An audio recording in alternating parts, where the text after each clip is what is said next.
You're listening to This Motorcycle Life, conversations about why we ride.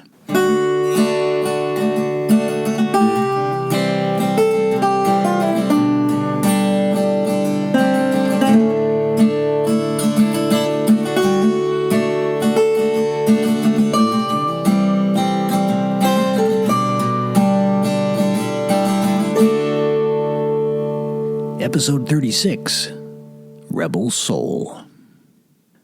I'm Bruce Philp, and thank you for listening. So do you ever find yourself wondering about the future of this thing we love so much? If you spend enough time online, and sometimes even listening to podcasts, you'll hear predictions that range from soulless techno-utopia to outright extinction.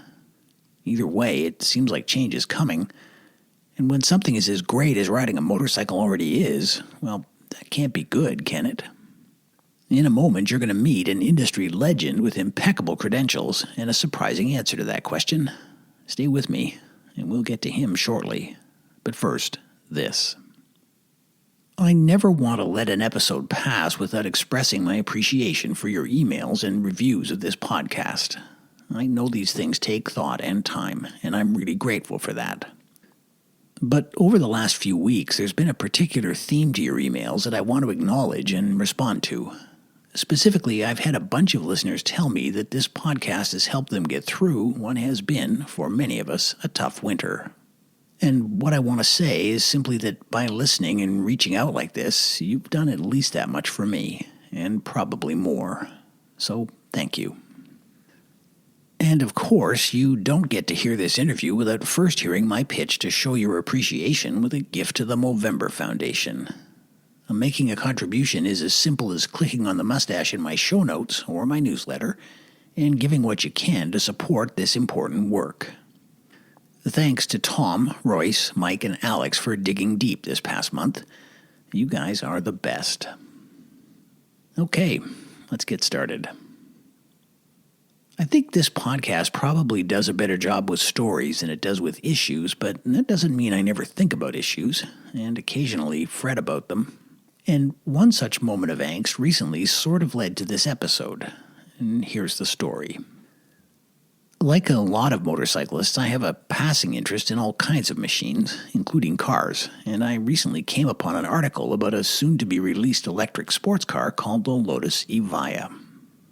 Well, it certainly looks impressive, but it seems that Lotus thought the car needed some help in the charisma department, and so they gave it a soundtrack. Digitally sampled from a historic Formula One V8 engine, remixed by a music producer whose resume includes Britney Spears, so that pedestrians can hear the car go by. And I sort of had this okay boomer moment. Now, I'm not going to judge Lotus or anybody who wants one, but I had to wonder what it said about where sporting machines, including motorcycles, might be headed. Are they evolving, or are they just becoming video games? And are we losing something in our rush to progress? Well, riders fight about this online all the time, the conflict between the flawed romantic past versus the perfect synthetic future. I think there's probably a point in your motorcycling career when you've been doing it so long, and when it's so much a part of you that none of this stuff bothers you anymore. And there are probably riders who are new enough to all this that they aren't attached to anything yet. But in the middle, I bet there are a lot of us who still love the rituals, the sensory experience, the demandingness of riding a motorcycle. It's not so much that we're stuck in the past, as that we're stuck on how immersive it is. And the future hardly ever lives up to its own hype anyway, right? So what does that mean for motorcycling? Well, these are the things I think about. Still, I must have some good karma in the bank because as I was thinking about this, an old friend and an early guest on the show, Marina Mann of Eat Sleep Ride, emailed me and said, "You should interview Erik Buell," and offered to introduce us. Buell is, of course, a legend, a racer, an engineer, a designer, an AMA Hall of Famer, and a notorious iconoclast whose name is on the tanks of some of the most interesting and fiercely loved motorcycles ever made. His story's pretty famous, too, which was kind of a problem. I couldn't see how there was much I could add by rehashing it. But as he and I corresponded about bikes and guitars and outlaw country music, I started to wonder if maybe he was done talking about that stuff too. And so I asked him, how would you feel talking about the future instead? He was into it. And then I was excited. There can't be more than a handful of people in the sport as qualified as he is to have an opinion on this. I figured he'd either reassure me that motorcycling was going to do better than reduce itself to a digital soundtrack, or confirm my worst fears. To find out which, you're going to have to stay tuned. Now, you may hear some wind noise and related internet issues in the background of this recording. Well, I'm sorry about that. Just think of it as the sound of change. I found Erik Buell in his recording studio at home in East Troy, Wisconsin.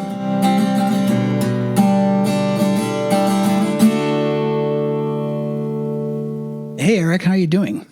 I'm doing great, Bruce. How are you? I'm fine. It sounds like we're kind of more or less in the same place as far as spring is concerned. I was going to ask you whether this was a motorcycle day or a guitar day, but it sounds like maybe it's a guitar day. Would that be correct? Yeah, actually, I'm sitting in my music studio right now. It's a nice, quiet place, so I won't bother my wife. But I'm looking out the window, and the snow has melted, so it's definitely bicycle and motorcycle time now. Yeah. Well, look, I thank you for joining me. I'm really looking forward to this conversation because it's with you, but also because of the subject that we're going to talk about, and also because we're going to touch on some stuff that I'm pretty passionate about personally. So I hope listeners will indulge me that. And so why don't we get started? So we're going to focus on kind of what the future looks like for this thing we love, but.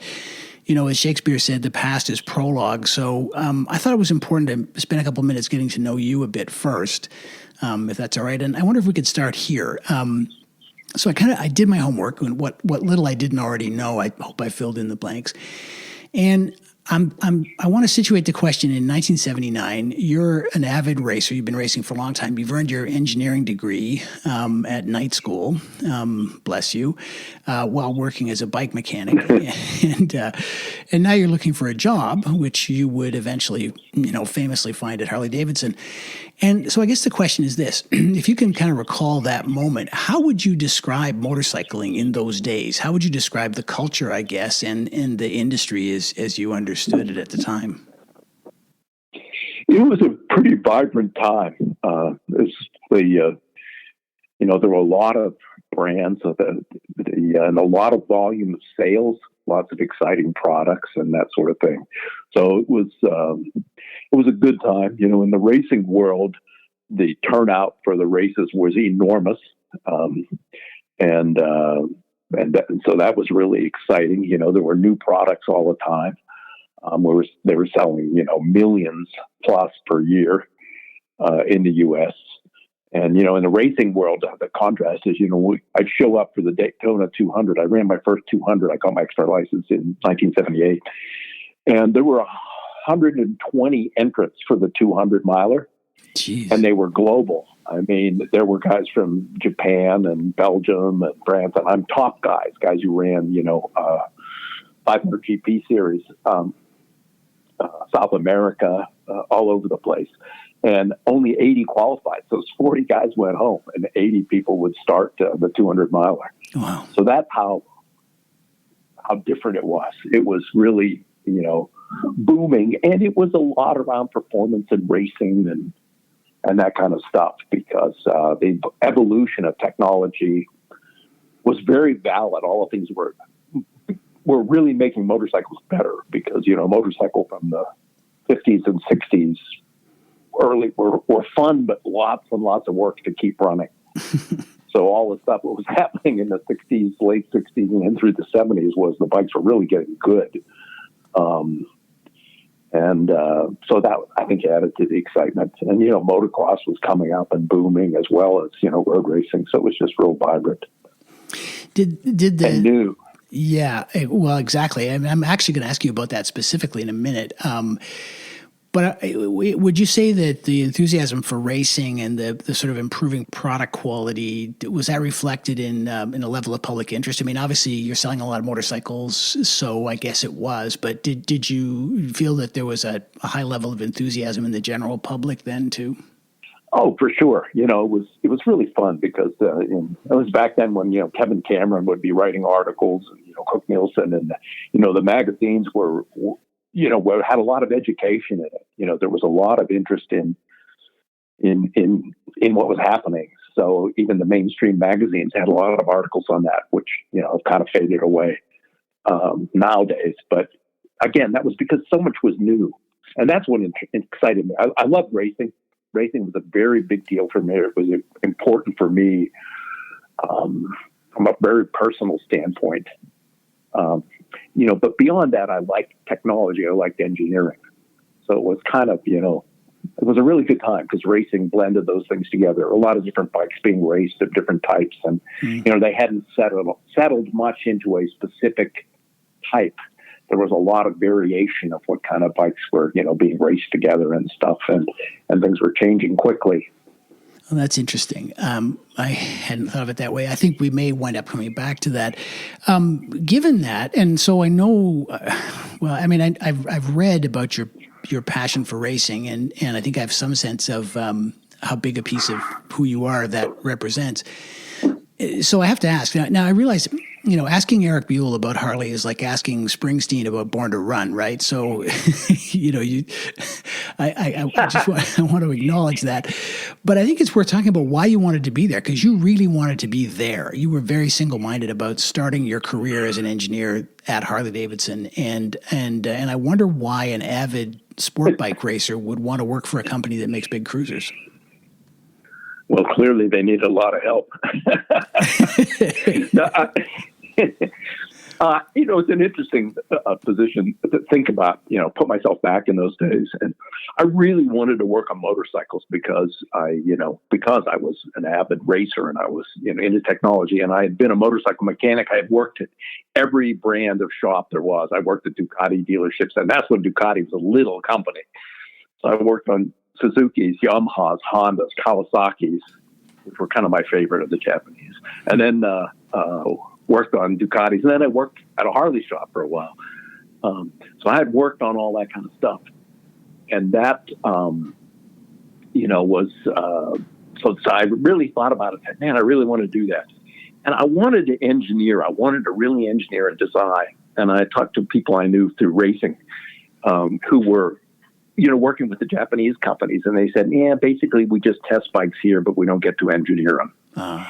And so as much as I did not like Harleys and had no use for them, quite frankly, as a rider, or technically, it was really the only place you could go in the U.S. where you had a hope of becoming a designer at that time. And like I said, I knew they needed a lot of help, but I also knew I was new and I would learn things. But it was the lowest paying job I got offered, because I had offers from Pratt and Whitney and all these companies out in California. I can't remember who, there was a lot of demand for engineers when I graduated. And the Harley offer was the lowest cost one, the lowest paying one of them all. And so it was kind of, what the heck am I doing? But it worked out okay. Yeah, I remember those years, not in that industry, but I understand that rationale, and it makes perfect sense when you say it. It really was it really was all there was of the domestic industry at that point. And I guess that matters to an engineer. But despite all that, it seems like sport bikes just never let go of you. And I wonder what it is about them that exerts that hold. Why did you love that kind of motorcycle as a platform for invention? Because, clearly it did. At least I think that's a fair assessment. Yeah. Well, whether you're racing or not, the whole idea of a sport, to me, a motorcycle feels best when it feels like part of your body. And that, you can't do sitting down with your feet jacked up in the air and a set of ape hangers and putzing down the highway in a seating position looks like you're going to the bathroom or something. It's just a different, and I'm being funny, they're trying to be funny there, but it's just a different kind of style. So I'm older now. I respect it. And people who just want to lay back and cruise and look around and, get some air while they're doing it, that's cool. But I've always liked being a very active rider, which is why I like bicycles too. I like things that are slim and nimble and quick and do what you want. And the best riding is when the bike literally disappears from you and it's an extension of your body. And luckily I've experienced that, and I always wanted to bring that to people, have a bike that just felt so good to ride. And that's, closer in sport bikes. Now, not all sport bikes are there, but just that style of being a very light bike that's responsive and, flickable. That's a really cool thing. And it's, interesting when I got good, and I was pretty good, that I got to experience the feeling of when everything goes into slow motion when you're racing. And it's the most incredible, graceful, fluid connection between the human mind and the world around you kind of that I ever experienced. It was just addictive. That was more addictive than winning a race. I needed to win because I needed the money to keep going. I needed to make money while I was racing. I just didn't have enough to do it. But just being out there and racing. And the faster you went, more you got to experience that. Right. And anyhow, that's kind of really, there were a lot of emotional reasons why I loved motorcycles and why I loved racing.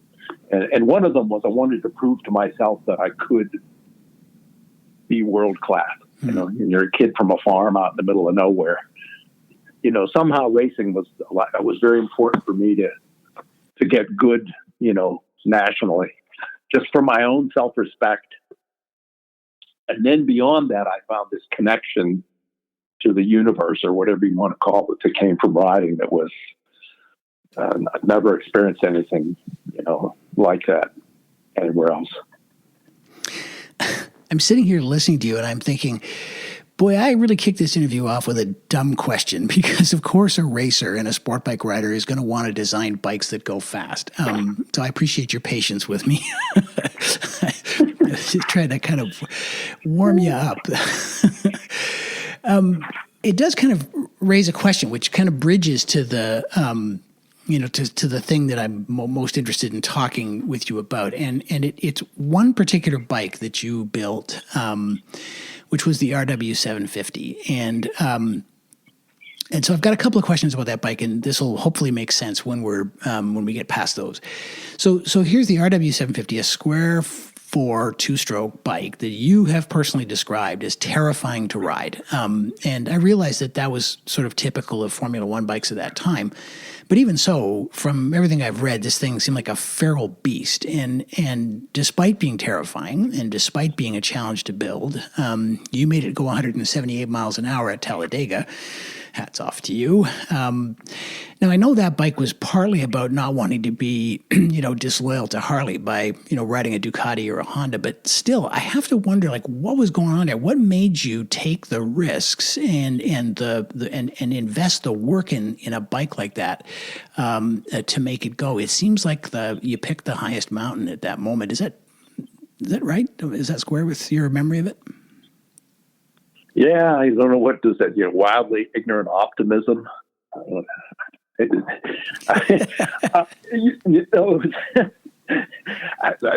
probably not true, but yeah, there's a lot of truth to that actually. But, it was a combination of things. I felt really bad riding a Yamaha and a Ducati, which is the two bikes I had for the two classes for Formula One and Superbike. Riding those while I was working for Harley, because Harley was in really dire straits when I was working for them.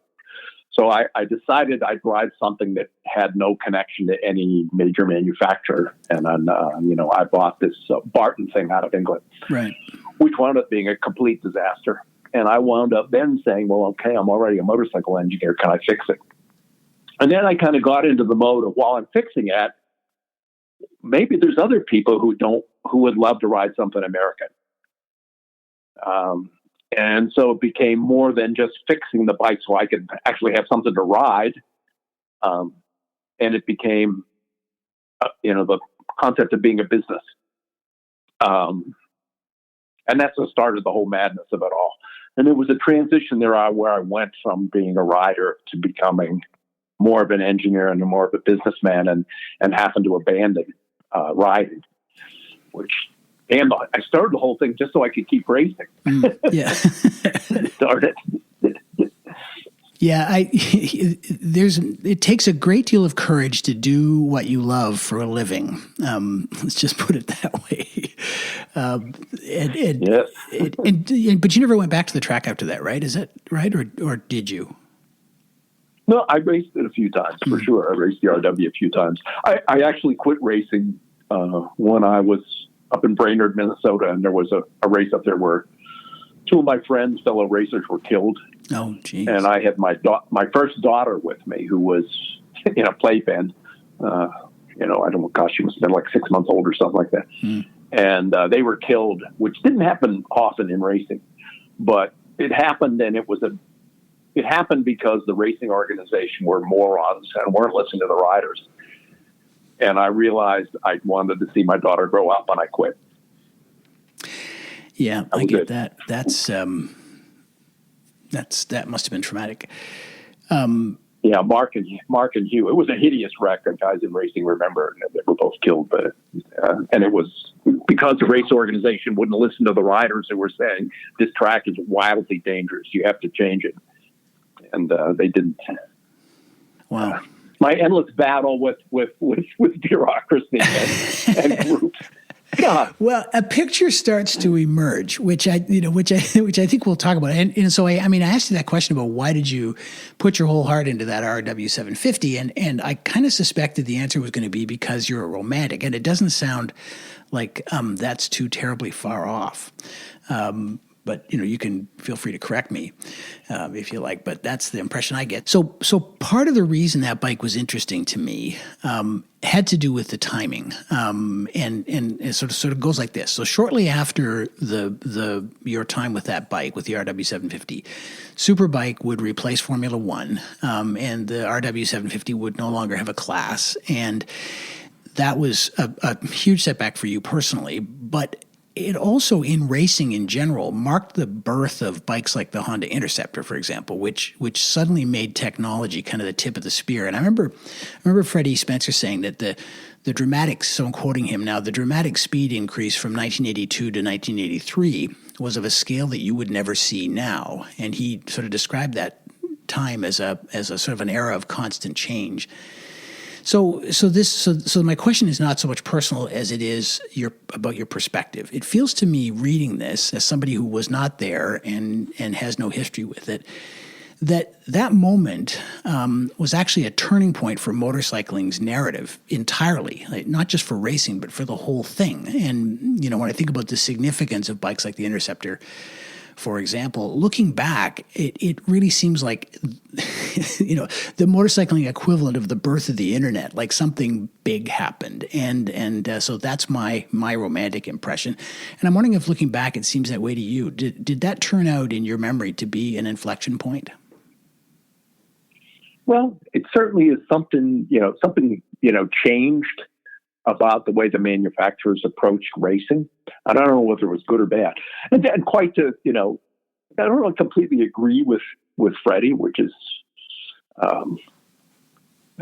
people can take that for what it's worth. But, a super bike, whether it was, a KZ1000 or a VFR 1000, was really not nearly as good a race motorcycle as the Yamaha TZ750. In fact, we used to laugh at them. To me, that was a big deal. The Formula One bikes were the real deal. Mm. And after that, it became, okay, well, now we're racing production bikes and we're going to modify them. Mm. And then it just became a wild, kind of free-for-all there. But I would say 79, I don't see that there was that dramatic a change. But what did start happening, which probably he's speaking to, is the Japanese started turning their big motorcycles into super bikes and making them much more focused on racing.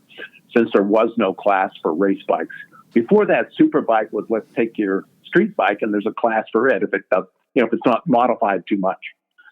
And within that world, that's when you had Ducatis and Moto Guzzi's and Kawasaki's and Suzuki's, winning at different tracks because they were different and different ones worked different ways, which actually was kind of cool. So once the pure racing class went away, then racing was focused on there, and all the bikes basically became the same. Mm-hmm. Now they did evolve and become much faster, but they all became, race replicas. Where prior to that, a KZ1000 and a Moto Guzzi Le Mans and a Ducati, 900 SS were street bikes, really. Yes, you can street ride a super bike today, but they're way extreme. Yeah, that's interesting. I think we're going to come back to that too. And I think as far as your career is concerned, it looks to me like from about that time onward, you essentially have remained an independent. I mean, you've had capital partners, on and off, but you've ever since then stayed outside of the corporate apparatus of motorcycling. Would you say that's true? God, I wish that had been the case, but luckily, Buell wound up lasting for 10 years before Harley bought into it, and when Harley bought into it, then you had a visionary guy who Von Beals leading the company, who had a vision of what he wanted to do with Buell for Harley Inc. Unfortunately, when he retired, that kind of changed, and so there's funding that comes from big corporations, and it was impossible for me to get funding elsewhere, which has been a situation. And so funding is good, but it comes with a whole lot of constraints, especially if you're funded by another motorcycle company that has a different vision for their core company than where you're headed. Right. And so you wind up, whether it was myself with Buell, with Harley, or Hero with EBR, and it's you wind up, dancing with an elephant, and it's easy to get squashed. Even though the elephant found you attractive dance partner initially. Yeah, I don't think that makes the answer no. I think that just means you needed capital to do your thing. But it doesn't sound to me like you were very much like the people you got into bed with at all. And I hear it in your voice. There's still that maverick sensibility. So we may have to agree to disagree on that one. But you still sound to me like an independent spirit, even then. I would say that I do. Was independent from them. And, when you say I'm a romantic, yeah, I think I am. But on the other hand, I'm also a dreamer, but there is some reality in it. And some of the things that frustrate me are the things that were treated like as, oh, you're just a romantic. And then in the long run, they're proven to have been very rational and wise business decisions. But at the time, to those people looking from the outside, they go, well, they're, because you're dreaming, they can't possibly come true. And I could run through a litany of products we designed and things like that, were killed because of the leaderships and different groups saying, oh, that's just a dream. That'll never happen. And then, 5 years, 10 years later, lo and behold, somebody else did it and it's working like crazy. So that part that's the frustration, I think, of anybody who's a, independent, thinker is trying to push the envelope in a different direction. Big companies don't accept that stuff well. They don't accept change well. So that describes a different industry than the one you talked about joining in 1979, where there was a lot of, if there wasn't a lot of independent people, there was at least independent thinking at the sort of the brand level. But by the time you're more or less on your own with Buell, it sounds to me like the corporate side of the motorcycling world had started to metastasize into something else. Did you sense that change, and how would you characterize it? I don't know. It depends a lot on the leadership that's happening in the companies, as well as the situation outside. And as corporations are they're an interesting phenomenon. they're not always, they're just, and again, we can go on forever about that. But, for example, with Harley, I have so many years of experience with that. It's interesting now for all those years of experience to look back and see the different kind of how that business is done at different times. And it can very much relate to the leadership who's in at the time. So as much as they are a big entity, they also are very influenced. One or two people can make a big difference inside those companies. Right. And you think that's still true? Yes, I do. So I realize it probably sounds like I was leading the witness here, but I was curious to know what Erik Buell before all that, was like compared to Erik Buell now. And so I think I've got it straight that a corporation is a corporation and it's a difficult relationship to maintain. And I think I got it. And so this may seem like an odd question, but I had to ask it. So the person who introduced us, Marina Mann of Eat, Sleep, Ride, she told me this about you. Now Marina's she's a big personality and a great connector, and she tends to get stuff out of people that they don't give up easily. So I took this as I sort of put some weight behind this, but I'm curious to know what you think. Here's what she said. People think that Erik Buell is an engineer, but that's not the whole story. What he really is an artist who expresses his ideas as machines, end quote. I wonder what you think about that. That's interesting. I think there's some, there's some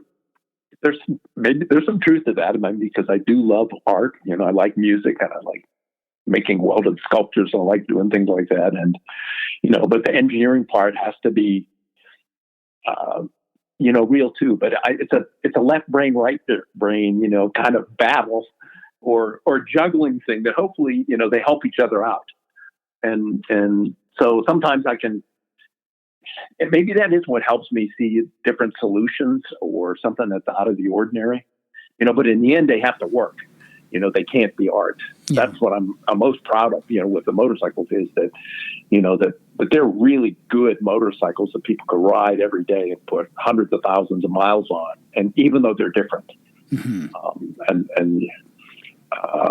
So that's been something that I'm fortunate to be able to have done in my life is mix those two things together. Yeah, well, in fact, it seems to me it's sort of been the essence of it. I remember reading the foreword that you wrote for Lee Park's book, Total Control, and you began by saying that, well, most people know you as an engineer and as a designer and an entrepreneur. Few people realize that you're actually an avid rider and racer, which, it felt to me in the language as though that was closer to who you really were, or that's what you were telling us. And you said that, and I quote here, "That's what led me down this trail of fun and madness," which I smiled at it, and I think probably everybody listening is also smiling at. So, I appreciate that was written for a specific situation, but it really seems to me to summarize your story and that you're a passionate rider who would eventually build bikes. You're not a slide rule guy and you're not a marketing guy. And I suppose if there's anything I wanted to accomplish with this first bit of the conversation, it was to sort of establish that. So would you say that's fair? You're a passionate rider who builds bikes, not a slide rule guy or a marketing guy? Yeah, that'd be true. I thought maybe. do just back to the earlier question about sort of the corporate community in motorcycling. Do people like you still have a voice in what we ride? I'm not sure what that would mean. People like me. It would. Well, I think I would just go back to the description a second ago, like an avid rider, a passionate rider who built bikes. And I'm just wondering whether those people still exist in decision-making roles in the industry as you see it. Oh, I'm sure. I'm sure there are passionate people inside the companies. Whether they get a voice or not would depend on the leadership of the company, though. Right. Your earlier point. So, that's the reality of making things in quantity and selling them at a profit, I guess. But I guess that's why I was kind of keen to to sort of take this conversation in the direction that, that we're going. Because the way that I see it, and, I don't mean to, as I say, lead the witness, but you've kind of seen it all, but you don't really have a stake in the status quo, at least in the philosophical sense of the word. So that's a really unique perspective. And so I want to sort of bounce a theory off you. And you actually nearly said this in exactly these words a few minutes ago. I think that there is a silent war that's going on in motorcycle culture, and even in the minds of individual riders. That's a sort of a war between, to use your words, art and, or to use your words, the right and left brain, or maybe we could call it art and science, or maybe we could call it the emotional and the rational. But it feels like there's this kind of epic battle going on between those two imperatives. And I'll stop there because I don't want to turn this into a monologue. But I wonder what you think about that. Does that sound like the truth to you? I think that is often the case, especially with something that's in a very, emotional product like a motorcycle. That there's obviously they're very functional vehicles, but they go beyond that. And I think that you do have battles between those two sides, and unfortunately, the real win is when you can put those two sides together, and that's hard to do. Make money while making exciting and visionary products is hard for companies to do. It might be a voice for it works when you have kind of dictatorships. Like, Harley Davidson was turned from a bankrupt company into a roaring success by a leadership team, but the leadership team had a dominant leader in Von Beals. And anybody who was on that team would admit that. Von Beals was an amazing guy. And, I remember when I was talking to some of the guys, in Harley, when they got big, they hired all these executives who came in from Chrysler or Procter & Gamble or wherever they do their executive searches, because now we're big and now we're going to get these important guys who've done important things before. But we were at the 100th year anniversary and they're like, yeah, this is awesome. I got my tattoo and I'm part of the 100 years of success.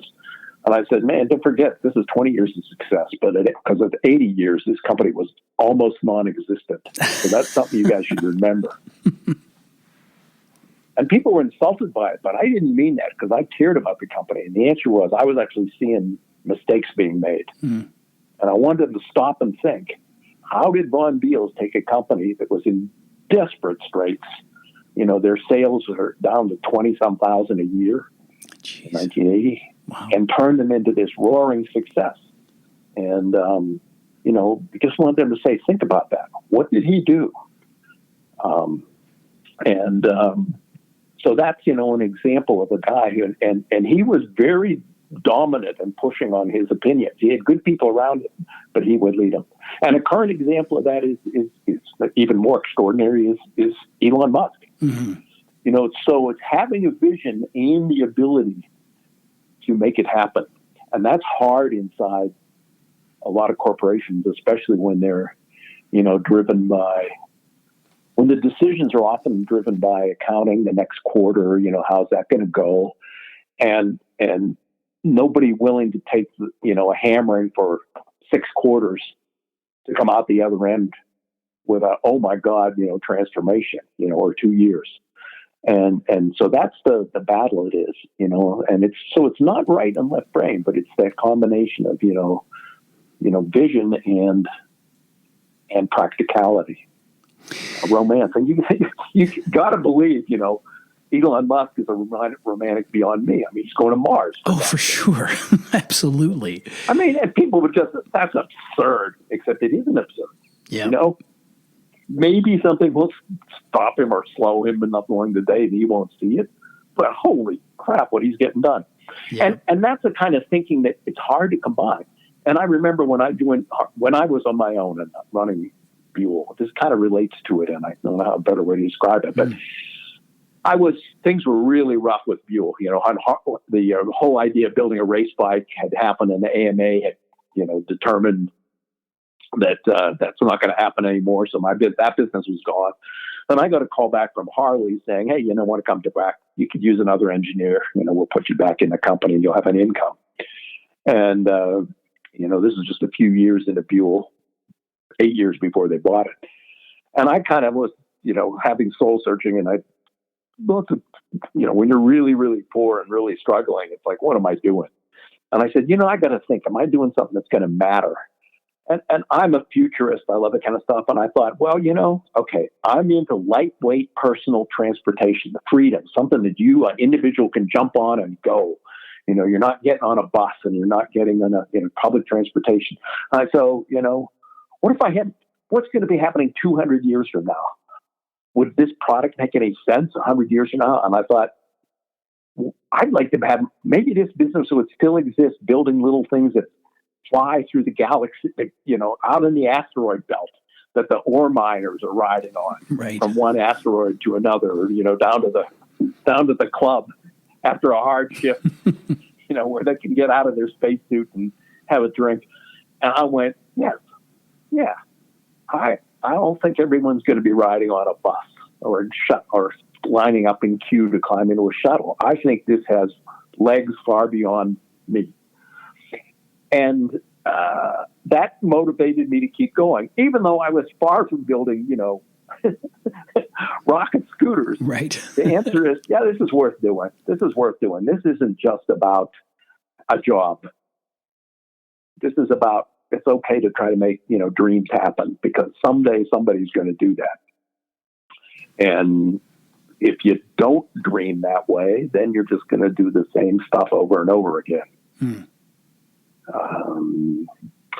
But it's hard inside companies, and there's been books written about it in interviews. I've talked to them before. That I can't remember that right off the top of my head. There was a book written that was called "The Innovator's Dilemma," I think. Yes, right. And it was a guy who was talking about that whole situation, how so many companies went under, how big companies never let innovation happen inside them, and in some cases, those companies went out of business because of it. Even though the people inside them had invented the kind of thing that was going to sell, that turned out to be selling really well, 5 years later in some small startup company. And I don't know how to change that. And it is a lot about leadership inside corporations and, how that happens. And unfortunately, that causes a lot of great things to not happen. Mm-hmm. That kind of closed-minded thinking, or delays them. Maybe they happen one day, but they could have happened sooner. To everyone's benefit, not only that company, but people who wanted something like that would have had it sooner. Have those companies, address this.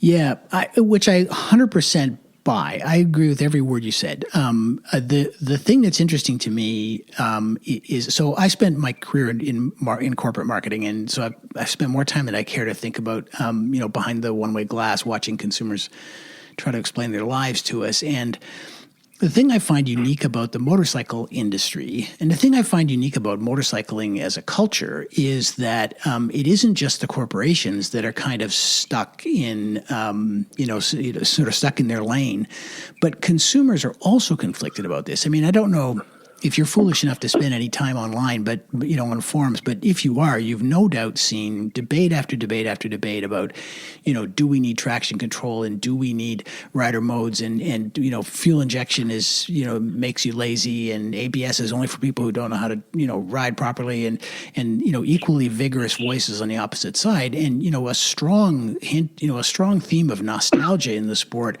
even among people who weren't even born when the bikes they love were being built and ridden. And that's different to me. I can't think of too many industries that work that way. And so would you agree with that characterization? And has that been your experience? And what do you think is going on there? Yeah, I do think there's a lot of truth to that. I think any market survey is that way a little bit. And I'm sure you've experienced that people will often buy the same thing and can all of a sudden, by surprise, something new shows up, and lo and behold, switch to that. And that's often surprises. But because they've never seen it before, they can't describe it. But you have to read between the lines of, what they need or want. Right. And sometimes, just lead them and not listen. That was one of the brilliant things that, Bond did was he listened to a different people than most corporate leaders do. He listened to his customers, but in a different way. Mm-hmm. And he said to me, the one thing you can't do, the one thing you have to be really careful about not doing is listening to the majority of your dealers and listening to the people inside your company. He said, you've got to listen outside to what's missing from people's lives that what you could give them. And that's where they developed like Hog. But nobody's done anything like that before. All Erik was saying is, you need to replace that antique 2-cylinder engine with a modern V4 like Honda's done. Except that wasn't what was needed. Yeah, sorry, go ahead. No, and internally, I remember there was a head of marketing at that time. That's one of the reasons I left was I was in a meeting where this head of marketing came up and said, we know, this is when the company was down to 20,000 units a year, and they had 2 layoffs and people, and it was a real mess. And he's like, we ought to be looking at Excalibur as an image of where we can go. We can build these little replicas of old, Harleys and size ourselves properly to be that kind of company. Well, guess what? Excalibur long gone, mm-hmm. and Harley thrived because they didn't listen to that. But again, that's the kind of internal person you got to be careful and go, no, wait. Sorry, I just wanted to finish that one thought. No, I'm glad you did. And boy, I know that creature, all too well. And what's interesting to me about Harley in the '80s and what's happening now is that in both cases, the company is rescuing itself by going back to its core values, as opposed to trying to innovate their way out of trouble, which sort of to me goes back to this point that they're, at least they, have a very conservative consumer, a consumer who likes things the way they've, or close to the way they've always been. It's not insignificant that Harley-Davidson, despite all of its, famous corporate difficulties, still remains the builder of close to 30% of the motorcycles that get sold in the U.S., of any size at all. I mean, they matter, and they have mattered because they've stuck to their knitting, and they have a large customer base that's more than happy to let them do that. And so, to me, that sounds like this. It sounds like this idea that the consumer and corporations are in some way complicit in this, in this, resistance of the future. Does that ring true for you? Well, I mean, certainly the companies would like to, the more that they can make the same thing and sell it again, the less money they have to spend on R&D and all these horrible things that they don't like to spend on. And so, there's safety in, can we just keep selling what we do? So there's a natural tendency for them to try to do that. There's no question about that. The question is, how do you do that and how successful you are at it? And, how long ranging is that success? And certainly, Harley-Davidson has been around. And again, I don't want to talk about Harley all during this thing, but it comes up as because they are a major manufacturer and they've been a large part of my career as well. But again, they go up and they go down and they've been up and down. And, the question is, the thinking is, why? And that's the interesting part of that is trying to understand, a lot of that cut stuff and then apply it in a different way. And I think it's the same, in the sport bike world. And, people tend to polarize themselves. And quite frankly, the most polarized people are the ones who are vocal. So they're kind of what you hear, right? But they may not represent the majority of people. Right. Yeah, and sport bike riders, I suppose, in some ways, I double underline, are the least romantic of motorcyclists because the numbers matter so much to them, for understandable reasons. But still, so let's unpack it this way. I hear a couple of things from people that I'm wondering I'd love to hear your perspective on, especially given that you are not somebody who's deeply mired in the in tradition. And so here's the first one, which kind of has to do with tradition, and it's this idea that that riding a motorcycle should be challenging. It should be difficult, and that anything that makes it easier or corrects for riders' shortcomings, robs us of accomplishment and robs us of the pride of mastering the thing. And so maybe some of this attachment to tradition is all about that. What's your take on that? Do you hear that, and how do you feel about it? Yeah, I think that's a classic thing. But anybody who's really good at doing something, or is pretty good at doing something, is prideful of the fact that they've done that, and look, that's good for them. If that is a major part of their life, I can understand them not wanting to have that taken away. That does not mean they represent the majority of people who might buy a motorcycle by any means. And I think that when those and it just happens, it's human nature. People like that can be really nasty towards somebody who doesn't, who wants the stuff that fixes it. Well, it shouldn't be. Just be proud of what you can do. And, but you don't have to, denigrate somebody else because they can't do it, because maybe they can do something else better. So I think it's a great art, and I hope motorcycles that are very simple can always get built. But I would like to see a lot more people riding motorcycles. And as it is right now, the U.S. market, it's not a very big market. It can be profitable because we're a high-end first world country, we don't call it. But there are over 60 million motorcycles sold a year. And most of them are used for transportation. And that's a good thing. I wish more people rode them, because that's one of my big motivators of staying with lean, simple motorcycles, and why I love bicycles is, I go to LA and I land at an airport and I get a rental car because I can't get a rental motorcycle. And I get on a freeway that is packed with Porsche Cayennes and Chevy Tahoes and Ford Explorers and on and on and on. And one out of every 1,000 people, maybe it's more than that, maybe it's less than that, rides by on a motorcycle, blithely, smoothly, while everyone's sitting sweltering in traffic, or worse, it has their air conditioning cranked up, burning fuel. And they're in a vehicle that weighs 4,500 pounds, 5,000 pounds.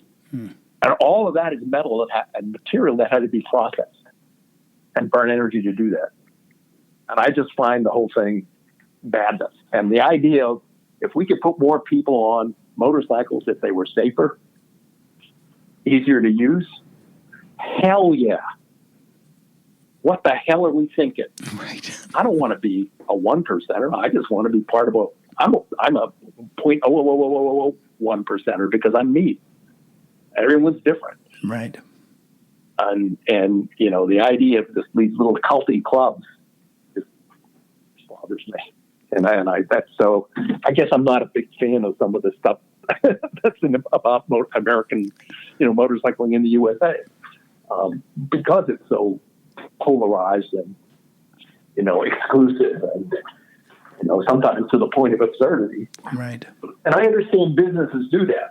So next year the latest version of the R1 or whatever the thing is, will have 0.5 millimeter larger intake valves and a titanium muffler as well as a head pipe for this year, and all that engineering money got spent. It'll sell some bikes, but is it really meaningful?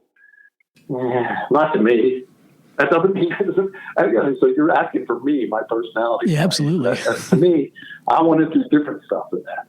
I want to do stuff that matters, and and so when I always kind of felt that way, and when I had the opportunity to work with Hero and design, a lot of bikes for them, And most of the things we were designing were for global expansion, which they wound up postponing.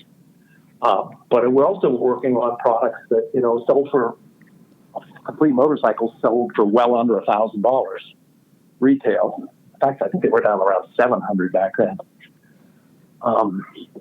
And they make almost 10 million motorcycles a year. That company. I know. Yeah, it's crazy.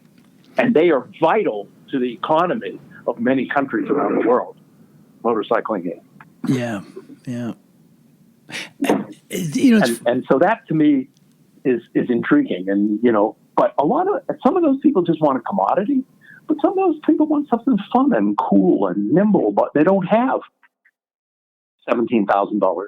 And what about green? What do we do to fix it? There's 60 million, out of 60 million bikes, probably 58.5 million of them are copies of Soshiro Honda's 1950 something, Cub design. Right. Which was a wonderful design for 1950s, but this is 70 years later. And they're not good for emissions at all. Again, that's not a denigration for something to last for 70 years and sell more than any other engine that was ever made in the world, probably. Good, but times change. And I can see companies wanting to keep making the same things as long as people buy, but somebody's got to shift all this stuff. And that's why I'm so enamored with the electric world, because it's open and it's free, and innovation is needed, and it'll matter to the world. Yeah, and I want to ask you specifically about that in a second, but I'm listening to you respond to the question about, should motorcycling be challenging? And it feels to me like you've undergone some kind of a conversion. Was there a sort of a road to Damascus moment for you on this, or was it just kind of an evolutionary process? Because you don't sound like the guy who was trying to race that, feral beast in, 1982. You sound like a visionary now. What happened? Truly what happened, probably the best thing that happened to me, though, it was certainly felt like the worst of the times then, was when racing organization canceled the future of the RW 750. And I woke up and, I did this thing about what am I going to do, go back to work at Harley or, and then I had this, kind of vision of 200 years out. And I went, it's not all about racing, but I like making bikes that are nimble and feel like part of it. And that's when I went, you know what? I could build a bike like that around a Harley engine. And no, it's not going to be crazy fast, but I can make it as fast as it possibly could around that engine. And I can keep the best character of that engine while still making it feel fun and light and all those kinds of things. And that's when I started pulling my head out of my racing rear end or whatever it was, and going, wait a minute, it's about people having fun on a motorcycle. And maybe it's helped a little bit because I'm plenty schizophrenic, and so I could put myself back into my mind of the joy of motorcycling before I got caught up in racing, needing to prove to myself I could do something in racing, and, getting excited about the technology of how can I get as much horsepower out. And I started applying my mind towards using this vision and this kind of art mixed with engineering to do things that were really cool. And that's what, Buell bikes were all about. A few of them were really fast. Some were racing. Oh, there's another thing that happened then, which unfortunately, a lot of people over the years keep saying, Erik lost his business. He's all obsessed with racing. That is not true. Believe me, my obsession with racing ended in 1985 or whatever year it was that they killed the RW 750. At that point, I said, racing is only good for one thing, building a brand. And don't do it with your own money. Wow. So this urge goes back a lot further than I would have guessed. Oh, yeah. And why should people be on motorcycles? I'm going off script here, but I'm fascinated by the energy behind this. Why is the world better if we're riding bikes? The world is better because, a number of reasons. From a technical perspective, or, that kind of world, if you want to look at more as an engineer, motorcycles burn up way less resources in every way, and yet give people that independent transportation ability. But they can do it very, very affordably and, in a way that's really good for the planet or the universe when we're finally going between asteroids, Right. If you're not zooming around, it just takes, it takes X amount, if you have something that weighs 4,500 pounds, process that amount of metal and plastic and everything else takes a vast amount of energy. To store it and ship those pieces around takes a vast amount of energy. You're pulling a whole bunch of material out of the ground that maybe one day we'll recycle. We recycle some of it, but a lot of it's in dumps and whatever. I don't like it. I'm also a country guy. I grew up in the country and I live on a farm now.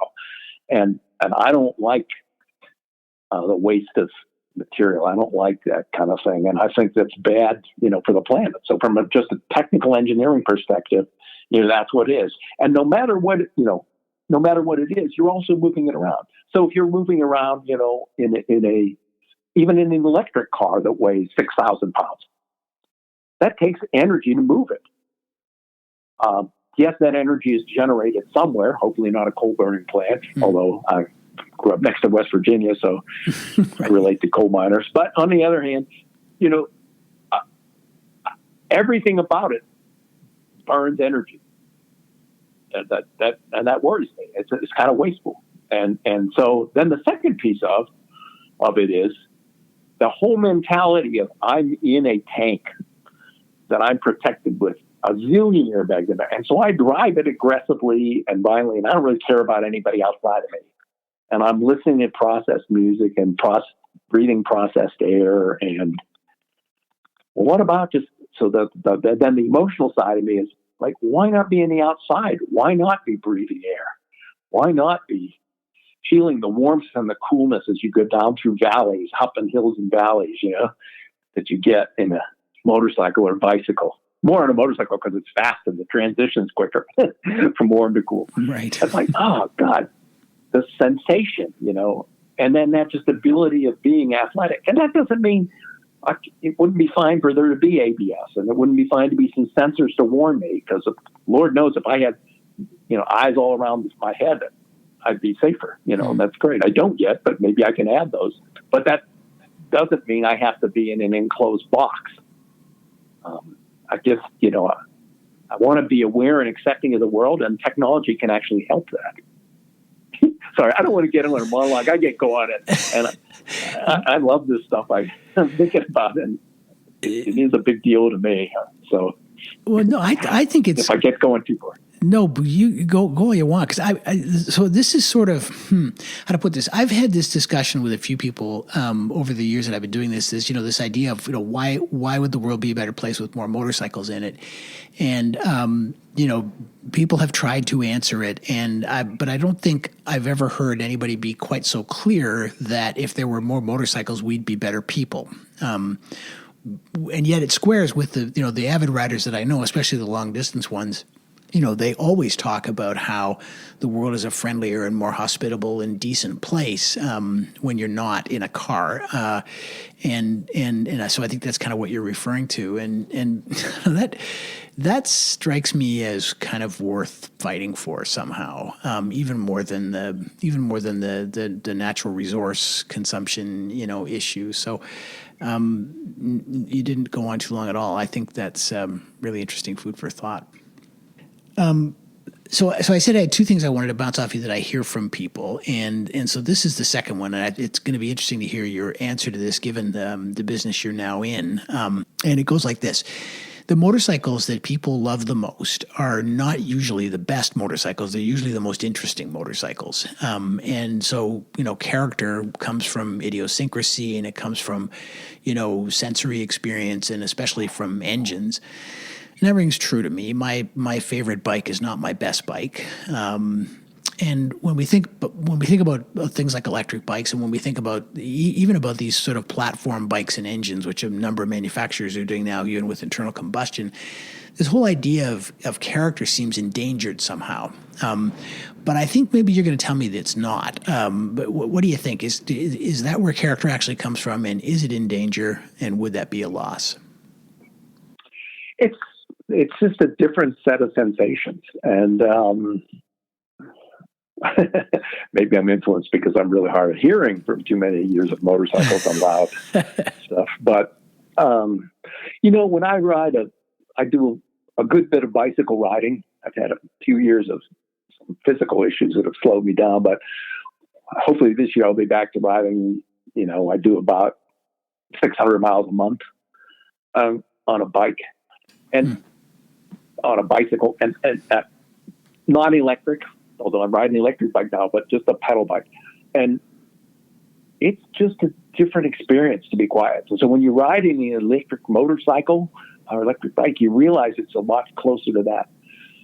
So it's just different. And you hear stuff that you don't hear when you're on a motorcycle. And that's not necessarily bad. And again, it's different than walking. And unless you do a lot of bicycle riding or electric motorcycle riding, you don't know until you hear it, and you hear the tire noise, and you hear the wind noise, and you hear birds, and you hear just a lot of stuff that's different. And I kind of like that. I mean, I'm not opposed to, I hear, somebody drive by with a fast bike or car, and I just smile, laugh. I go, yeah, that's cool. But on the other hand, you don't have to have that. And of course, we could program really cool noises in them and make them go pew, pew, pew, pew, or whatever. Sounds like they're powered by lasers. But it's just, it's just the different kinds of sounds that you experience. And I don't think that's bad. And the other thing is loud vehicles bother other people, and that bothers me. It does. I don't want to bother other people. I'm fine with that. Like, if somebody comes to a racetrack and they want to hear that, that's awesome. I mean, unless it's you're an NHRA track, and then it's awesome, but you better have some hearing protection. Because God, those things are loud. But if I'm on the countryside, and a group of really loud pipe bikes go by, kind of like, damn it, man. It's the old South Park Harley thing that you get. It's like, geez, do you really have, is it that important that everybody listens to you?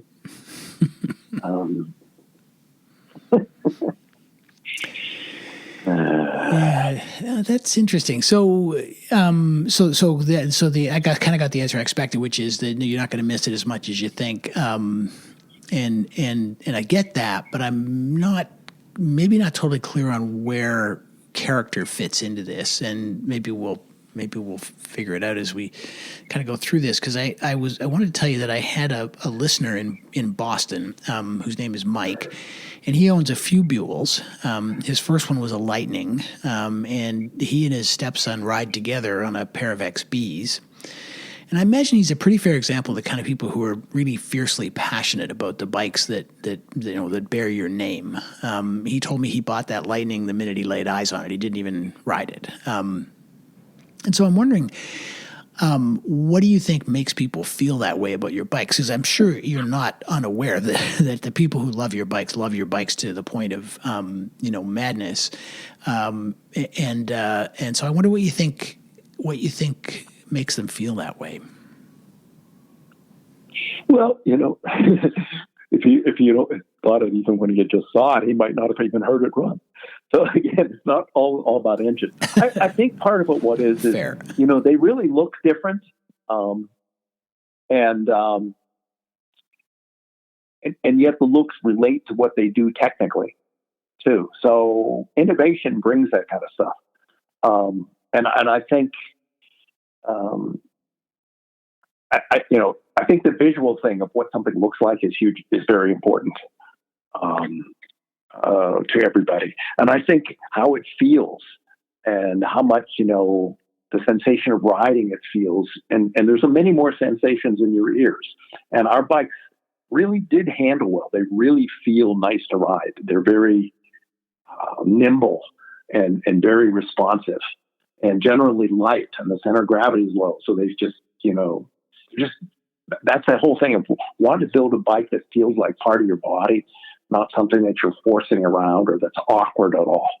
And I think that's been a real focus of myself and the teams that work with me. Maybe I've motivated them to do that, but the answer is this is really important.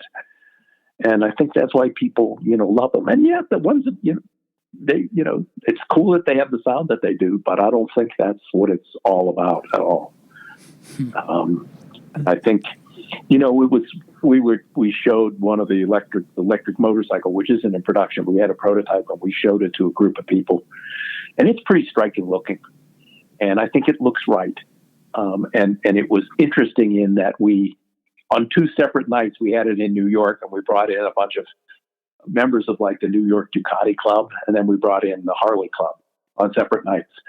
And it wound up both sides liked it and understood it. And they liked it because sport bike guys said, well, it's clearly not a super bike, but it's not Harley. And the cruiser guys went, well, it's not what I'm used to riding, but it isn't one of those race rockets either. Right.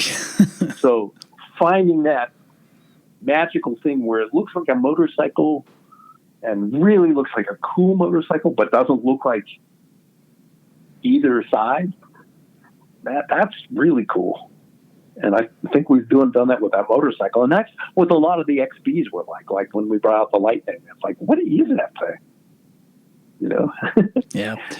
And yet it's cool. And, people loved it. And I remember the first Lightning we did, and that was when Vaughn was still around, and we were just going full speed and being different.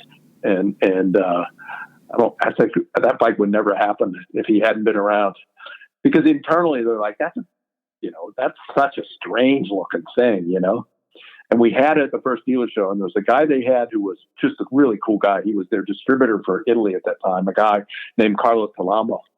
And he came over and walked around the bike, and he came up to me, and he grabbed me by the front of my shirt, and he goes, Erik, this bike is stupid. I love it. I will sell so many of them. Because it was crazy, but it was emotional, and he understood that, and it turned out to be the case. And I think that, that's partly it comes from, I love motorcycles. I want the things to be emotional. I want people to look at them like I want to look at whatever this thing is and go, oh yeah, that's cool. Mm. Yeah, that is the answer that I would have hoped for. That we're going to be fine if the bikes look cool and they handle. That's still where you can find an emotional connection, because you sure don't hear that much. You don't hear that stuff much in the discussion around electric bikes. Generally, I find anyway that they're technically, it's simple to build one. It's not simple to build a great one, but it's simple to build one. And there's a lot of kind of evangelism for modernity, and gasoline's bad and electric's good, and it's just a bunch of distracting rhetoric. And the thing I have not heard that has not tempted me to get my wallet out has been someone saying, this thing is going to capture your heart. And I hope that's what you're doing at Fuel. But I've accurately summarized what you said, I hope. Yeah. Yeah. I think, that's certainly what we, hope to do. And I think we will do. And again, it's just, and I think that whole idea of, having something fun and cool, and that's different, and doesn't have the expected sound. There's a lot of people who had been Japanese bike riders who didn't like Harleys who wound up buying Buells, and the sound was not what they were used to or even what they liked. But the bike was fun, and it felt great. Mm. And it felt better than the Japanese bikes they've been riding, than the multi-cylinder bikes, and part of that was the engine character. And so it's looking at that kind of stuff. So, our electric motorcycle that we're building, it's aimed at being a suburban bike because, if you just do the basic engineering math, you can't do a long distance motorcycle with electric. It's not possible. Mm-hmm. Maybe at this point in time, maybe 20 years from now, when some magic comes through, but it's a long way from being possible. And just has to do with energy density of batteries and the weight that you have to put in to make up for that energy density. But if you cap the top speed and you do a product for a riding cycle, a user cycle, and I'm talking about not a bicycle cycle, a usage pattern, maybe a better word for that, of how somebody's going to use this product, you can build a really cool electric bike that does something different than a gasoline powered bike could do, and does that job better. So, for example, the thing we're building, it's urban and it kind of replaces a scooter because there's a huge storage compartment built into it and everything else. But it's rocket fast and super nimble because the CG is super low. It feels wonderful to ride. I mean, just really cool and really quick. Now, if you get out on the interstate and you go to ride it, which we tell you it won't work for that, you're going to burn through the battery too fast. But that's not what it was built to do. Mm-hmm. And what it was built to do is address the fact that, of how can I make a really cool, fun motorcycle that'll replace the internal combustion scooters and small bikes with saddlebags on them that are being banned from European cities. Mm-hmm. And that will happen here too. They're ahead of us, but that whole idea of the urban communities, because of the smog and the green-mindedness of the people who live in the cities, and that whole situation is they are being banned. I mean, and some countries are banning them. So what can we do for a product that, it's not about turning up your nose at anybody else or, trying to sell a product to somebody who's willing to sacrifice something to make a green statement. The answer is build a product that people need and that they can't get anywhere else. And while you're at it, make it cool, make it fun, make it feel good. Don't just fill that gap with a refrigerator, Right. Yeah, that's well put. I had a note to myself when I was preparing for this that said, what's an ex-racer from the age of terrifying motorcycles, building an urban transportation solution. But I guess I've got my answer. But do you want to talk a bit about Fuel specifically for a moment? What how that team came together and what exactly it is you're setting out to accomplish? Well, I started looking at electric back when Fuel was part of Harley, and I went out and visited all the companies who were doing electric at that time, which was Mission and Zero and Bramo and Vectrix, and did a bunch of research and came back, kind of gave a report to Harley on it because I said, we need to be aware this is coming.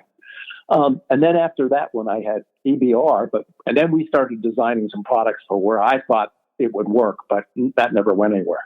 And then when I had EBR, we started looking at it again. And then when I did some consulting work for Hero, I designed a couple of electric products concepts for them. And we're in the process of doing a hybrid production product for them. So I had to really spend a lot of time thinking about electric and where it would work. So I had a lot of research and a lot of math behind it. And also been thinking a lot about the emotional end of it, that kind of stuff. And Fuel really got started when a couple guys I knew who both wound up starting Fuel with me.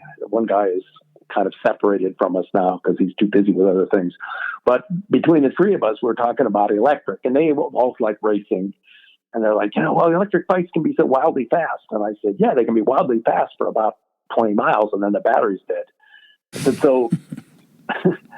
and anyhow, we went over, and the one guy owned a company that had started a company that did all the Formula E cars, for Formula E racing. And there was an event put on in Belgium that I went to along with them, and it was a green, kind of a green energy was called Spark Days. It was put on by a family and some people who had invested in Spark Technology, who did the Formula E cars. And they basically put on done at Spa-Francorchamps, and it was a caviar and champagne party kind of thing. And they had like mayors of cities and deans of universities and all these hoi polloi there. And they had the guy who flew the solar powered electric, airplane around the world, Picard, there as a keynote speaker. And out of this thing, we were there listening to them. And a lot of the cities were putting on Formula E events because those can be put on the city and they make money, and were promoting electric. Fred Vasseur, who was one of the three of us who started that, and Fred now runs the Alfa Romeo Formula One team, and isn't doing the electric stuff so much anymore. But anyhow, we were there listening to this whole deal because he was involved in it, and they were talking about we will be, and this is 4 years ago, they were talking about how we will ban electric from every city in Europe at the fastest rate we can possibly do it. I mean, we will ban gasoline, internal combustion. We're going to, make everything electric. And they were talking about electric trains and electric buses and all these kinds of things. And I looked at them and I said, guys, this is what I've been talking about. This is where electric works. And I said, we all know electric bicycles are now taking off, which I knew was going to happen years before that. And I said, but there's a gap between a bicycle, just a light bicycle with a battery stuck on it. There's a gap in here, which is kind of where motorcycles started, which is, I need a bicycle, but I need a motor on it. But now it needs to be kind of heavy duty, and it needs to carry some, cargo, and it needs to all those kind of things. And I said, there's the space. It's in between motorcycles and bicycles. So long range, heavy duty bicycles, because there are already enough electric bicycles out there. But what about a really high quality motorcycle quality one that has some range that still fits the bicycle mode? So a speed pedelec with lots of battery. And then beyond that, there's a number of form factors of motorcycles that can be built that are based around filling that urban need. And I said, boy, once we get that right, that's basically the use of many people in Asia of these 60 million bikes. So down the road, we can start now with more of a premium product, because right now electric's a little expensive. But if we do this right, this can be the start of transforming the world of two-wheelers in a way that otherwise, if there's no solution, politicians will just ban them. And because that's more important to them, is their constituency is saying, hey, let's get rid of this stuff. And but I don't want to be on a subway. And of course, this was long before COVID. Right. I just said, I don't want to be riding a subway. I don't want to ride the bus. I don't want to have to go through 3 modes of transportation to get from my house, to where I work. When in the past, I used to just be able to jump on my, scooter and go do it. To ride a bicycle down to the train station and lock it up and climb on a train and ride that in, and then get a rideshare bicycle to get to my office. That sucks. We can help fix that. Anyhow, there you go. That's how Fuel got started. Well, and now I understand how long this has been on your mind. That makes a ton of sense. And you mentioned form factor, and I wonder whether that's. It sounds to me like you're going to try to turn these into consumer products in the way that motorcycles are, as opposed to this kind of, Soviet vision of, efficient transportation that doesn't, light your soul on fire. And I wonder if form factor is going to be a big part of the way forward. I mean, your motorcycle is pretty cool looking. I thought the Zero SRS that Wooly built at Deus was pretty cool. It wasn't very original, not as original as the Flow, but pretty cool. And that struck me as a sort of a sign of hope that maybe that passion piece, that artist piece, is what it's going to take to sort of normalize this stuff. Would you say that that's part of your mandate there? Yeah, absolutely. It has to be beautiful, for many reasons. Just basically the artist in me, I don't want to do something that isn't strikingly beautiful, and sometimes a little different. Beautiful is never. Very few people find the same thing beautiful, but it's got to be striking and visionary and beautiful to most people. I think that's important just for me and just because of that emotion piece. But truly, that actually helps sell them, so it's a business decision as well. And in my mind, what I thought, and time will tell if I'm right. I think I didn't want it to look like a regular motorcycle. I want it to have cues, so there's no question in your mind that it's a motorcycle, but it's definitely different. And we went through like 45 styling concept designs before we got to that one. And it was trying to find that spot that mixed practicality with sexiness, and that I could build cost effectively. Because again, I don't want to be building, a handful of things that, get me press and sell to a few rich people. I want to do stuff that real everyday people can buy. Because again, one of my great motivations is I want to have more people riding motorcycles, not having them be removed from the marketplace. Right. Which, if we don't address electric, is what's going to happen. It would be the worst of worlds. From my perspective. So, it just needed to be beautiful. And so I wanted it to look a little bit, like that's why it's so sleek and smooth. And there are no scoops, and there are no fins, and there are no things hacking off it. And yet it looks like a motorcycle. It looks like it has power in it. And it has a slender tail and has a big fat rear tire and those kind of things that appeal. But at the same time, it's definitely different, And we had some of the designs that had big scoops on them and intakes on. It's like, that's bullshit, that's not what this thing is. And that also relates back to that it's supposed to be sleek and going through the air smoothly and being quiet. And I don't know. It's emotional. Okay, there is art. There's a lot of art in my mind in a great design. But also, it's a technically work. There's a number of utility patents, major utility patents in the flow, because it's doing things that nobody else has done before, because you can approach electric very differently. It's not just replacing a gasoline engine with an electric motor and sticking the battery where the gas tank was.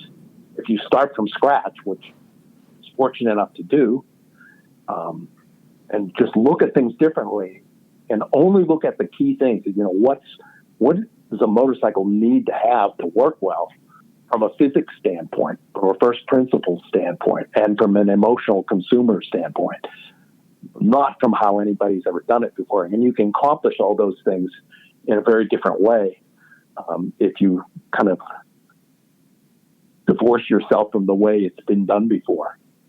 Yeah. And, that makes sense, especially in the context of the kind of existential threat that you talked about earlier.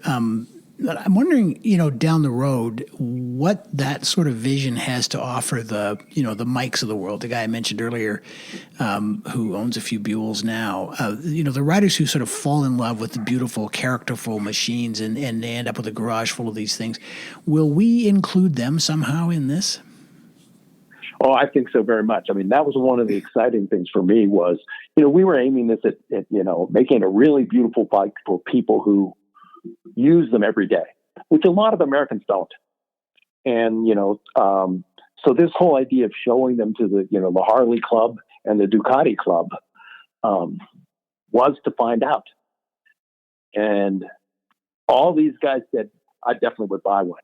It won't replace my Ducati or my Indian. Right. But I definitely want one of these. And that's wonderful because they said, the guy with the Ducati guy said is, hey, I love taking my Ducati up, into New England, for the weekend. But he said, I rode it into the city twice and it was the most horrible experience I could ever imagine. It was miserable. I was cooking, I was roasting, and it was, it was stalling because it was overheating. He said, it was terrible. So I could ride this in every day. And, other than that, I can't remember what he said now, but there's a bus or the subway, and he was describing some horrible means, way of getting around.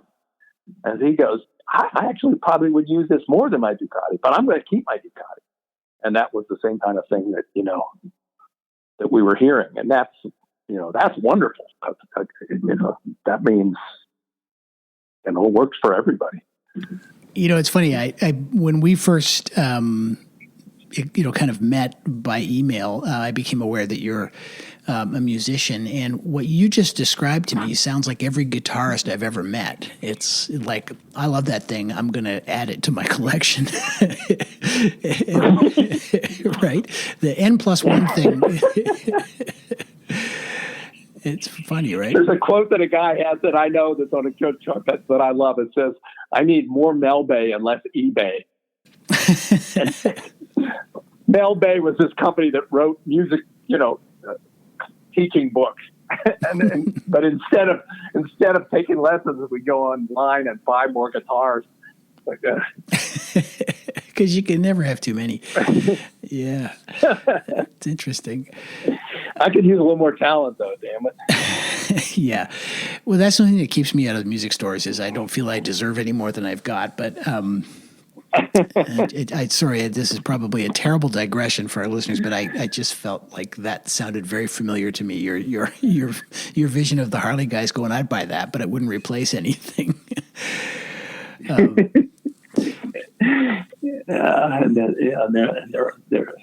Maybe their wife would even ride it, but that's really the fun part of it is, if it's a different bike that really works for people and it doesn't, hit the passion things. Yeah, I could, so when they were both saying at the end of this, I had this thought is, this could be really cool. So there would be a Harley guy riding in and a Ducati guy riding in and, some woman doctor riding into the city. All of them are riding things and they're waving at each other. And they wouldn't be doing that if they were, on their, passion thing. So it keeps the passion, but in a soft way. Mm-hmm. And that's what you need, less of this, screw you, you're somebody different. The answer is, yeah, but we're all kind of the same. We all like this, Yeah. Again, that's the artist music piece of me. I'm in my music studio because I was just trying to record a song. And bad as my guitar playing is, I think my vocals might be worse, but I'm working on it. And, I've been writing during the COVID. I've been writing a ton of poetry and music, and I got to get this stuff recorded. And so I've been doing more of that right now, almost than vehicle design. Well, you know what? Maybe they're not so different. Maybe Marina was right. You really are an artist who expresses his art through, his machines. That sounds legit to me. But I have to ask, what's in your garage? For motorcycles? Yeah. Oh, man. I don't know, like 3XR100s, which you got to have because you live on a farm and you want to go racing. I don't have many left. I had a lot of motorcycles and most of them are gone, but I got, what do I have? 3 fluids, electric bikes, and a handful of bicycles, Specialized, Roubaix, a new one, and what else? Another Trek, kind of sport bicycle, and then I have a 1190 RS EBR, and I have an 1190 SX EBR, and I have a Buell Ulysses, and then a handful of things that are in pieces. Standard procedure. Let's see, what the hell year is that? Let me think about it. 70. A 90 Kawasaki 90 dirt bike. But I got rid of a lot of that kind of stuff. I have more guitars than I have motorcycles, that's for sure. Well, that you're supposed to, and they're cheaper anyway. So they are cheaper, yes. I think that's okay. And smaller, so you can hide them from your wife. Yeah, and you don't have to buy insurance for them. I think I'm right with you there. I'm wondering, do you have another? So we established earlier in this conversation that the horizon that you've been pointed at in terms of electric and that whole future is something you've been thinking about for a very long time. So I have to ask, what are you thinking about now? Do you have a bike in your head that you'd build if capital was no object and there was no such thing as risk, and it didn't matter if you sold a single one? Is there a bike in your head that that's kind of a white whale for you? Something you'd love to, if a genie came down and waved a magic wand, would happen? There is no one like that. I mean, there's some internal combustion bikes that I bang my head on the wall every day going, why couldn't I build that? Because it would be so cool. And then plenty of electric things, and I surely, want to get, the flow into mass production. And then there's a couple of products in between the flow and the fluid that I'm really excited about. I can't wait to get into production. And then beyond that, I was talking to a friend of mine who worked for SpaceX. He was their lead rocket engineer. I think this is actually the first employee there. Wow. And he designed the motors for those things. And anyhow, he's an avid motorcyclist, and we were talking about motorcycles for Mars. So I'm only thinking about that, and that's an interesting challenge, how to do that. That's awesome. Makes a lot of stuff here seem easy. That's right. Oh, you have to build that. The first motorcycle on Mars has to be a Buell. It's destiny. Or a fuel. Because it's probably going to be electric. Yeah. Not enough oxygen there to burn. That's awesome. Oh, that has to happen. Oh, what a great answer. But let's assume that genie doesn't appear or SpaceX doesn't call you. What are you excited about when you think about motorcycling's next chapter? I mean, the sort of the place I hoped we would end up was a kind of up place, an excited place, and I think you've taken us there. But I wonder if you want to summarize, what's still getting you up in the morning to do this. Well, I think I'm always an endless optimist and and a dreamer. So I just keep cutting up and, designing these concept things while a couple of my compatriots are out looking for the money to fund it or, somebody to develop them, because these products do need to be made. And it's nothing against the companies that, aren't developing them, because fundamentally, I understand that big corporations have legacy to protect. They have so many ways that keep them from going in different directions, even when there's a lot of motivation. So when I was working for Hero, the CEO there desperately wanted to go global and go green, and that's why we're working on this really cool hybrid scooter and all this kind of stuff. But they were under pressure, and he had to stop that because they had to defend their home market of India. With products for India, and all the things we were working on were for outside of that. Mm. So even if there's a visionary guy, you still get weighed down by the corporation's needs of the next quarter or the stock market return or whatever, who aren't usually willing to wait multiple years. So what I'm hoping for is somebody to come along. I mean, the situation that happened where Tesla came from. A couple of things. He's a brilliant guy. And he hired really good people because he's a brilliant guy and he understood who they were. But he also had no legacy of, if we do this product, what's it going to do to these other brands? And man, I can't really change our distribution model because we have so much of our current business around this. And all those things that weigh down, existing corporations. And so fundamentally, to make change come fast, you need new company. That doesn't mean the other companies won't get there. And if they get dragged kicking and screaming into it, or if they start doing badly and they have to change. But if you want to just go, the best way would be to have a freshly funded, company like you did with Tesla. And, all because everybody's doing that now. GM will be, green in theirs. But the reason they're doing it is he pushed them to it. Yeah. And basically saying, You know what? If you aren't doing it, I'm doing it. Well, wait a minute. We said it couldn't be done. And he's going to fail in no time. They'll never. Oh my God, it's working. Yeah. Wait a minute. He's got bigger value than we do. What happened? Oh my God. Now it's impacting our bottom line. Now people are looking at me, as the head executive of this big automotive company saying, how come you're getting outperformed? Well, my bonus might go down. Okay. Now I'm going to actually have to act. And that's what drives them, in big companies is that whole pool of information and how they're going to look good for their existing situation, and they won't change until it looks bad. And so I'm hoping we get funded and we can do something exciting and kind of supercharge the growth of, electric in the two-wheel world. But it has to be a fresh vision. Like I said, you can't, just like all the, kind of poor attempts at electric that were done by the regular automotive companies because they didn't take a fresh approach and really address it the way Tesla did. Mm-hmm. And that's what it's going to take. And, like I said, I know it's going to come, and the people are saying, electric's going to go away. It's not going to go away. I mean, it's going to go. The reality is, even if you don't believe in global warming, even if you're someone that extreme that says, hey, nothing's really happening that way. Well, basically, the fuel's going to get used up. But even if you don't think it's wrecking anything, it's going to run out. Mm.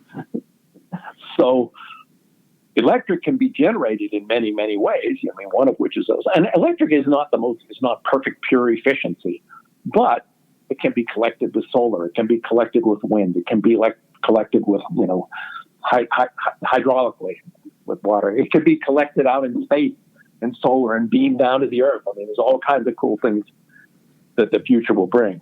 But the future isn't going to bring more dinosaurs. Yep, no doubt. Converted.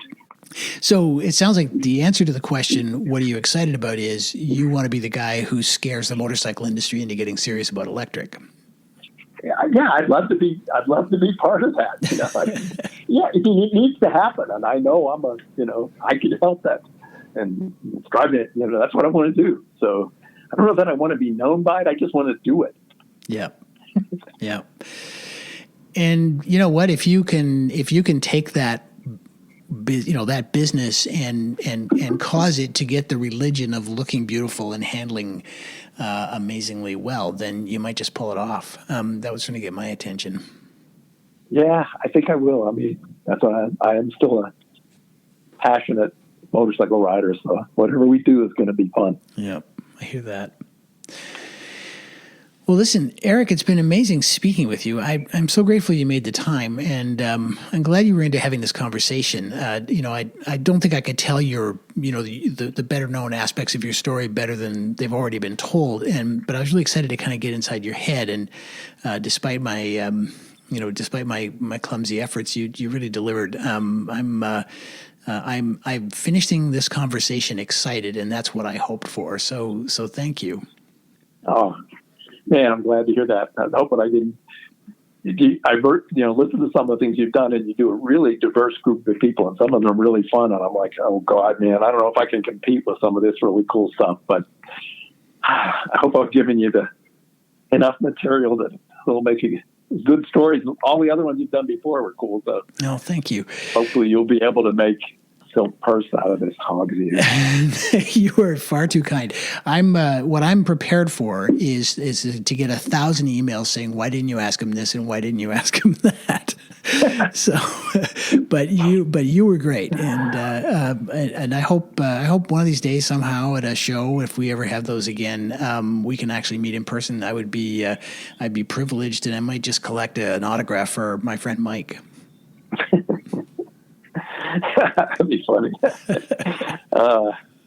Yeah, it would be fun to meet a lot of people that I don't get to meet. It's even worse now with COVID. God, when I get out of here, I'm going to go visit people. I know. Hug everybody. Yeah, no kidding, huh? All right. Well, listen, best of luck with Fuel. I'm going to watch that with some excitement. And again, thanks for your time. And, stay on two wheels and keep, stay safe out there. All right. Thanks, Bruce. It was a pleasure. Very much so. Likewise. Bye now. Bye-bye.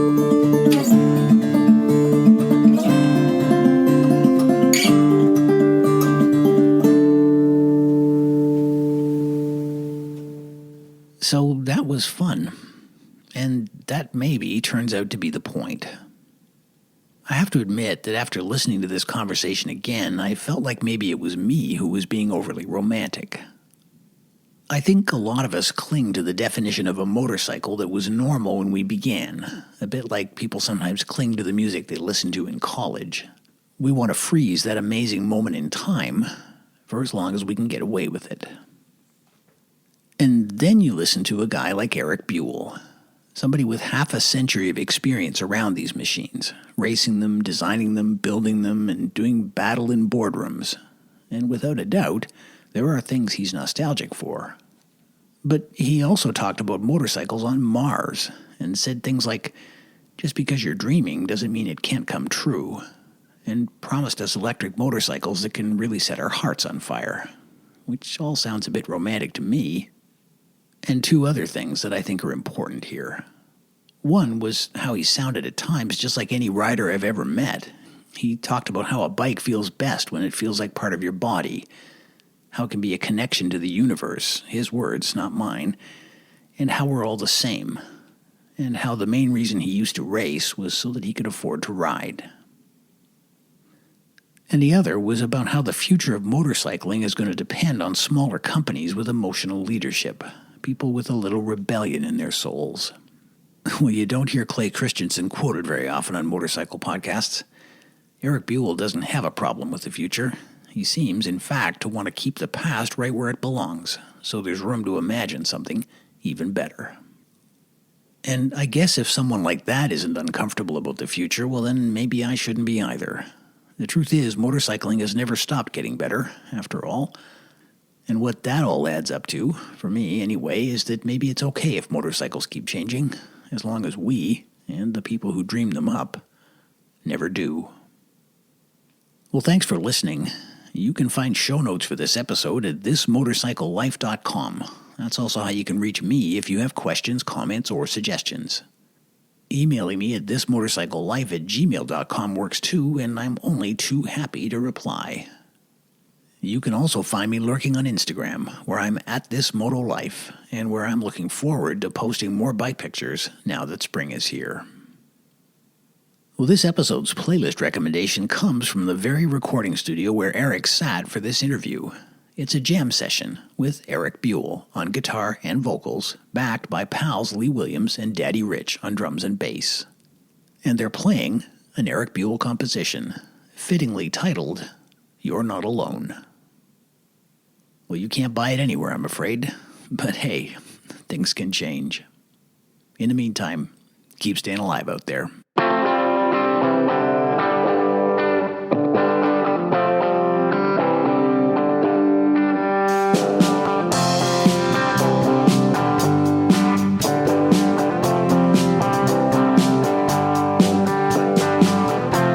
don't claim to be the cure for everything.